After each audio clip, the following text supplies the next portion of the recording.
नमस्ते। कभी सोचा है कि ये अंग्रेजी भाषा जो इतनी बड़ी और फैली हुई लगती है, असल में बनी कैसे है?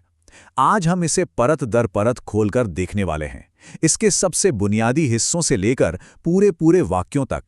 चलिए इस दिलचस्प सफर की शुरुआत करते हैं। चलिए एक बहुत ही सिंपल से सेंटेंस को देखते हैं। आई एम लर्निंग इंग्लिश, यानी मैं अंग्रेजी सीख रहा हूं। ये अपने आप में एक पूरा विचार है, एक कंप्लीट थॉट, है ना? लेकिन ये विचार बना कैसे है? ये वाक्य उन सभी छोटे छोटे हिस्सों से मिलकर बना है जिन्हें हम आज एक एक करके समझने वाले हैं। तो आज का हमारा सफर कैसा रहेगा? ये रहा हमारा रोड मैप।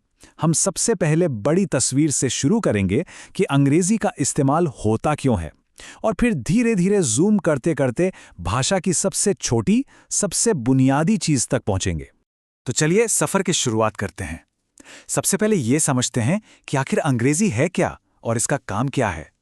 आज के दौर में ये व्यापार, विज्ञान और पढ़ाई लिखाई जैसे कई जरूरी फील्ड्स में पूरी दुनिया में बातचीत का एक बड़ा जरिया है। तो इसे ऐसे समझिए, अंग्रेजी असल में एक सिस्टम है, एक टूल है कह सकते हैं, जो दुनिया के अलग अलग कोनों में बैठे लोगों को एक दूसरे से अपने आइडियाज, अपनी सोच और अपनी फीलिंग्स शेयर करने में मदद करता है। अच्छा, तो हमने समझा कि भाषा विचारों को शेयर करने का जरिया है, पर ये विचार हम शेयर कैसे करते हैं, एक पूरे थॉट को कैसे बयान करते हैं? यहीं पर आती है हमारी पहली परत, सेंटेंस यानी वाक्य। अब देखिए, यहाँ पे जो सबसे जरूरी चीज है वो है कंप्लीट थॉट, यानी एक पूरा विचार। एक सेंटेंस का मतलब सिर्फ कुछ शब्दों को एक साथ रख देना नहीं होता, उन शब्दों का सही क्रम में होना और एक पूरा मतलब बनाना जरूरी है। जैसे इस एग्जाम्पल को देखिए, द सन इज शाइनिंग, सूरज चमक रहा है। ये कितना सिंपल, कितना क्लियर और एक कंप्लीट आइडिया है ना? इसे सुनकर हमें सब कुछ साफ साफ समझ आ रहा है। ठीक है, ये तो समझ आ गया, लेकिन ये जो सेंटेंस है, ये जिन चीजों से बना है, ये वर्ड्स या शब्द, ये असल में क्या हैं? यही सवाल हमें भाषा की अगली और गहरी परत तक ले जाता है।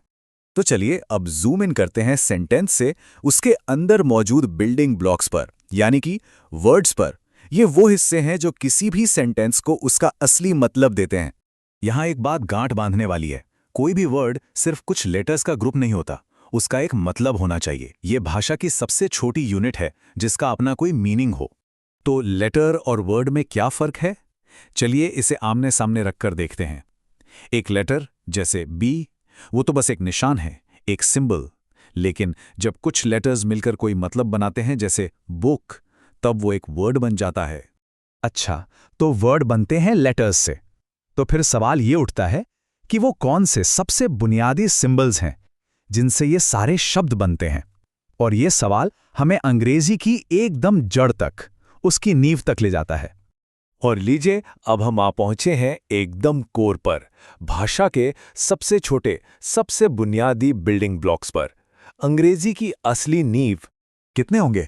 100, 200? नहीं, सिर्फ 26।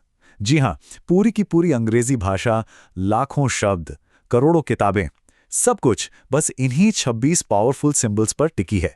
सिर्फ 26। और ये हैं वो 26 लेटर्स।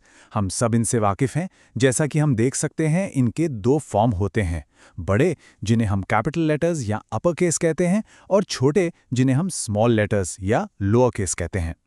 चलिए देखते हैं ये जादू होता कैसे है। ये रहा सी, इसका अपने आप में कोई मतलब नहीं है। फिर आया ए, ये भी बस एक सिंबल है। और फिर टी, लेकिन जैसे ही हम इन तीनों को एक साथ रखते हैं, सी ए टी, ये एक मतलब वाला शब्द बन जाता है, कैट। अब कहानी में एक छोटा सा ट्विस्ट है। ये जो 26 लेटर्स है ना, ये भी एक जैसे नहीं है। इन्हें हम दो खास टीमों में बांट सकते हैं जो शब्द बनाने के लिए बहुत जरूरी हैं। पहली टीम है वाउल्स की, यानी स्वर। अंग्रेजी में ये सिर्फ 5 हैं, ए, ई, आई, ओ, यू। और इनकी सबसे खास बात क्या है? अंग्रेजी का ऐसा कोई भी शब्द नहीं है जिसमें इनमें से कम एक वाउल ना हो। ये हर शब्द की जान है, उसकी आत्मा है। तो अगर 26 में से 5 वावल्स हैं, तो बाकी के 21 क्या हुए? वो हैं कॉन्सोनेंट्स, यानी व्यंजन।